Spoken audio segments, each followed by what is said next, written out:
প্রিয় বন্ধুরা, আজকে মুগ কড়াইয়ের একটা রেসিপি আপনাদের সাথে শেয়ার করছি। সবুজ মুগ কড়াইগুলো সারা রাত জলের মধ্যে ভিজিয়ে রাখার পর সকালে জল থেকে ছেঁকে তুলে নিয়ে একটা পরিষ্কার ভিজে কাপড়ের মধ্যে বেঁধে দুদিন রেখে দিয়েছিলাম। তারপর মুগ কড়াই থেকে এরকম অঙ্কুর বেরিয়েছে। অঙ্কুরিত মুগ কড়াইগুলো সিদ্ধ করার জন্য কড়াইতে পরিমাণ মতো জল দিয়ে লবণ আর হলুদ দিয়ে মুগ কড়াই ভালোভাবে সিদ্ধ করে নিয়েছি। জলের পরিমাণটা অবশ্যই বুঝে দিতে হবে, যেন সিদ্ধ করার পর কড়াইতে অবশিষ্ট জল না থাকে। এরপর কড়াইতে ফোড়ন হিসাবে সরষের তেলের মধ্যে দিয়ে দিলাম শুকনো লঙ্কা আর গোটা জিরে।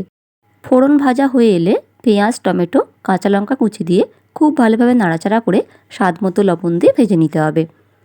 নাড়াচাড়া করে ভেজে নেওয়া হয়ে গেছে। এখন দিয়ে দিলাম আগে থেকে সিদ্ধ করে রাখা মুগ কড়াই। মুগ কড়াই দিয়ে ভালোভাবে নাড়াচাড়া করে স্বাদ মতো চিনি দিয়ে মুগ কড়াই ভালোভাবে ভেজে নিলাম। নামানোর একটু আগে ধনে গুঁড়ো আর জিরে গুঁড়ো দিয়ে খুব ভালোভাবে নাড়াচাড়া করে পরিবেশনের জন্য রেডি করলাম।